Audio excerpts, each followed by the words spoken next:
Halo, assalamualaikum teman-teman. Pada video kali ini kita akan belajar mengenai akhlak tercela.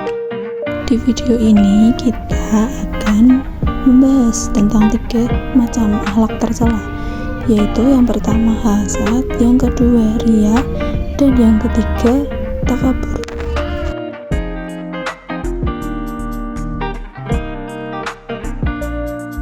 Sebelum kita belajar mengenai macam-macam akhlak tercela, kita lebih dulu mengetahui apa itu akhlak tercela.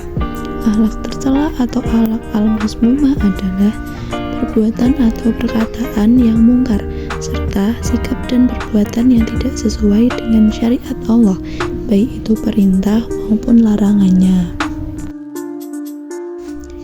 Macam-macam akhlak tercela yang pertama yaitu hasad. Hasad ini adalah iri atau dengki. Sifat ini ingin menghilangkan kenikmatan orang lain agar berpindah kepadanya, tidak suka melihat orang lain mendapat nikmat Allah. Apa penyebab dari sifat hasad ini? Antara lain yaitu kebencian dan permusuhan dalam hati, takabur, kemudian kufur nikmat, egois, takut tersaingi, tidak takut balasan dosa di akhirat. Sedangkan akibat dari sifat hasad ini antara lain yaitu jauh dari nikmat Allah, dibenci orang lain, masuk neraka. Yang selanjutnya riya.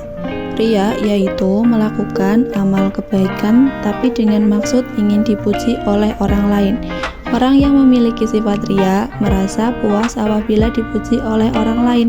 Dia sangat sedih dan malas beramal ketika tidak dipuji orang lain. Penyebab riya yaitu antara lain tidak percaya bahwa Allah melihat hambanya, tidak mengetahui bahwa Allah lah yang berhak dipuji. Sedangkan akibat negatifnya yaitu perbuatan riya termasuk perbuatan syirik asghar. Yang selanjutnya yaitu terhapus amal perbuatannya. Yang terakhir yaitu takabur atau sombong. Takabur yaitu melihat diri sendiri lebih besar dari yang lain. Kalau dari hadis Bukhari disebutkan menolak kebenaran dan merendahkan manusia. Orang yang sombong menganggap dirinya lebih sempurna dari siapapun. Ia memandang orang lain lebih hina dari dirinya. Apa penyebab dari sifat sombong itu? Antara lain adalah merasa lebih baik dari orang lain, kurangnya pujian dari orang lain. Kemudian, akibat dari sifat sombong ini yaitu menimbulkan fitnah, menimbulkan kebencian Allah dan orang lain, akan dihancurkan oleh Allah seperti pada kisahnya Qarun. Alkisah, di suatu daerah dekat Mesir, hiduplah seorang laki-laki yang sangat miskin, bernama Qarun. Suatu hari, Qarun dikunjungi oleh seseorang. Ternyata yang datang adalah Nabi Musa. Beliau datang berkunjung untuk menanyakan kabar saudaranya itu. Assalamualaikum warahmatullahi wabarakatuh. Waalaikumsalam warahmatullahi wabarakatuh. Wahai saudaraku, bagaimana kabarmu? Seperti inilah keadaanku, wahai Musa. Aku sangat miskin, sampai-sampai tidak memiliki apapun untuk dimakan. Maukah kau berdoa kepada Allah Subhanahu wa Ta'ala agar memberikanku sedikit harta supaya aku bisa bertahan hidup? Mendengar hal tersebut, Nabi Musa sangat iba dan berdoa kepada Allah agar saudaranya Qarun diberi kecukupan harta, dan permintaan itu dikabulkan oleh Allah. Hari demi hari, kekayaan Qarun semakin berlimpah karena ia menguasai ilmu jual beli perhiasan. Namun sayangnya, semenjak menjadi orang kaya, Qarun berubah menjadi orang yang sombong dan riya atau suka pamer. Wahai Qarun, aku diperintahkan oleh Musa agar kau menyedekahkan sedikit dari hartamu untuk kepentingan amal. Enak saja, semua harta ini aku kumpulkan dengan susah payah, dan kalian datang untuk memintanya dengan mudah. Kau sangat sombong, wahai Qarun. Kami hanya meminta sedikit untuk diberikan kepada orang yang membutuhkan. Lagi pula, kekayaanmu tidak akan bertambah tanpa seizin Allah. Berani sekali kau berkata seperti itu. Pergilah, jangan datang lagi kemari.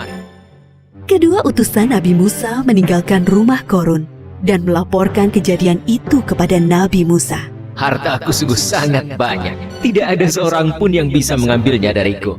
Sekarang, aku adalah satu-satunya orang terkaya di Mesir. Setiap hari, Korun selalu membanggakan dirinya. Ia sering berjalan-jalan keluar istana, mengenakan pakaian mewah, dikawal oleh para pria perkasa untuk berkeliling memamerkan kekayaannya. Untuk membawa kunci-kuncinya, tak sanggup hanya dengan satu pelayan yang berotot kekar. Wah, lihatlah Korun itu. Sekarang ia sangat kaya. Jubah yang dikenakannya berlapiskan emas yang sangat berkilau. Benar saudara, tapi sayangnya dia sangat sombong. Ia lupa bahwa semua harta itu milik Allah dan akan kembali kepada Allah. Nabi Musa dan pengawalnya mendatangi Korun di sebuah pasar tempatnya berjual beli emas. Wahai Musa, apa yang membuatmu jauh-jauh datang menemuiku? Kalau kau kesini hanya untuk meminta emas-emasku, sebaiknya pulanglah. Aku tidak akan memberikannya sepeser pun kepadamu. Wahai Korun, tidak ingatkah masa lalumu? Dulu kau begitu miskin, sampai Allah memberikanmu semua kekayaan ini. Ingatlah wahai Korun.